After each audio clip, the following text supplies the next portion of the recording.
Meu Brasil, desde já eu peço que se inscreva no nosso canal, é muito importante pra gente. Quando você se inscreve, o algoritmo entrega o vídeo pra mais gente, olha, e os vídeos de hoje estão bombando na internet. Vamos ajudar a combater o bolsonarismo todo santo dia, mandar o vídeo no grupo do Zap, no grupo dos amigos, no grupo do Baba, no grupo da igreja, no PV de cada bolsonarista, porque é importante que eles tenham luz pra sair dessa escuridão que é o bolsonarismo. E vamos aos vídeos de hoje.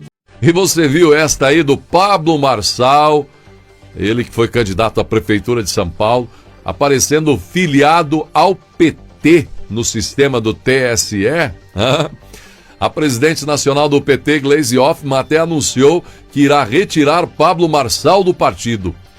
Marçal, crítico do PT, da esquerda, figura como filiado à legenda no sistema do Tribunal Superior Eleitoral. Mas, segundo Gleisi, a situação será corrigida judicialmente. Vamos desfazer na justiça. Marçal não consta mais como filiado, mas no sistema do TSE realmente tinha, declarou ela, explicando que o sistema aberto de filiação permitiu o erro. Por sua vez, Pablo Marçal reagiu, dizendo que tomará medidas legais para anular o registro de filiação. Fiquei sabendo dessa loucura. Vamos anular isso na justiça, afirmou. Secretários do PRTB, partido pelo qual Marçal disputou a eleição para a Prefeitura de São Paulo, sugeriram que o caso poderia ser resultado de uma ação hacker ou do uso irregular de seus dados. Após a publicação, na notícia que foi veiculada por aí, Marçal divulgou uma nota afirmando que a situação é parte de uma manipulação para prejudicar seu desempenho. Estão desesperados com o meu crescimento e querem eliminar a concorrência para 2026, completou. Gadaiada! Oi, oi, Cabo Velho!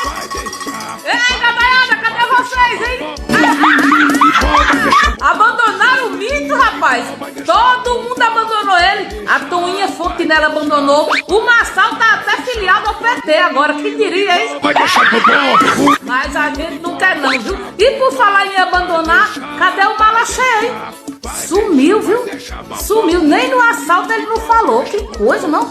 Desapareceu das redes e o mito, ó, já tá excluído da vida dele. Gadaiada, mas eu tenho um consolo pra vocês. O Creitinho, o Creitinho continua lá, firme e forte, defendendo o mito. Também é o único, né? Bora ver o vídeo aí. Nós vamos ficar aqui agora mais esse ano, o ano que vem, até 2026 aqui, defendendo a honra do ex-presidente Bolsonaro. Vocês podem ter certeza disso. Não vamos permitir e deixar que vocês queiram desmoralizar a honra do presidente Bolsonaro, que foi o melhor presidente que esse país já teve. Viu aí, Gadaiada? Tanto que vocês criticaram ele e ele foi o único que ficou até o fim, viu? É o único que acredita que o mito é inocente. O único. Beijinho no chifre, Gadaiada. A partir do momento que o professor deixa de dar aula, de dar o conteúdo necessário para que os alunos aprendam e passa a fazer militância, o professor não tem o direito de tomar esse tipo de conduta e o aluno deve comunicar sim à direção quando isso acontecer e for flagrante. O professor ele tem liberdade de cátedra baseado na Constituição, artigo 206, então ele pode falar o que ele pensa de acordo com a ideologia dele, não simplesmente o assunto programático, porque isso seria doutrinação. Também temos a Lei de Diretriz e Bases da Educação Nacional, Lei número 9.394, que fala que o ensino será ministrado com base nos seguintes princípios: igualdade de condição para o acesso e permanência na escola, liberdade de aprender, ensinar, pesquisar e divulgar a cultura, o pensamento, a arte e o saber, o pluralismo de ideias e de concepções pedagógicas e o respeito à liberdade e apreço à tolerância. Não só isso, a gente tem a liberdade de cátedra dos professores que não está sendo respeitada pela Escola Sem Partido, porque eles simplesmente estão filmando os professores dentro de sala de aula e falando que é doutrinação ideológica a qualquer pensamento que não siga a cartilha que é destinada. Então, a gente tem a liberdade de aprender, ensinar, pesquisar e divulgar o pensamento, a arte e o saber e o pluralismo de ideias e concepções. Então, um professor de sociologia não pode falar de movimentos sociais mais porque ele é filmado dentro de sala de aula. Isso é totalmente caçar a liberdade de expressão dele. Então, eu vejo que a direita tem essa hipocrisia de perseguir professores pela liberdade de expressão deles, enquanto prega que é a favor da liberdade de expressão e que é contra a censura. Mas o professor pode ser censurado. Na ideologia de vocês, o professor pode ser censurado. E a Constituição fala que nós temos a liberdade de cátedra dos professores. Então aí a gente percebe que a direita defende a liberdade de expressão de pessoas que cometem crimes, mas não defende o professor. Porque o que nós vemos acontecer hoje é um desrespeito à Constituição flagrante do ministro Alexandre de Moraes, da Suprema Corte, e a reação das Forças Armadas é de complacência e do Ministério da Defesa também. Quando houve ordens de busca e apreensão para fazer fishing expedition, inclusive na casa de generais respeitados das Forças Armadas. Nós temos aqui os nomes do Estevão Teófilo, Braga Neto, Freire Gomes, Paulo Sérgio Nogueira, Augusto Heleno. O que nós vimos aqui, o Ministério da Defesa e o Comando do Exército foram informados antes e consentiram. O mínimo que se esperava das Forças Armadas e do Ministério da Defesa era solidariedade com aqueles que estão sendo perseguidos injusta e ilegalmente. Membros da reserva e membros da ativa que não podem ser presos salvo flagrante, inclusive Mauro Cid ainda preso. Cadê a solidariedade institucional? Suas frequentes conversas entre Alexandre de Moraes e o comandante do Exército. O Globo, Bela Megalhas, frequentes conversas entre Alexandre de Moraes e o comandante do Exército. É o Alexandre de Moraes que manda no comando? O Exército tem medo, pelo que se vê. Enfrentem! Cid está preso! Ilegal, inconstitucionalmente, e Vossa Excelência nada faz? O senhor nada faz, nada disso? Mas eu tenho vergonha do que eu estou vendo hoje acontecer com generais da ativa, com membros da ativa e generais da reserva.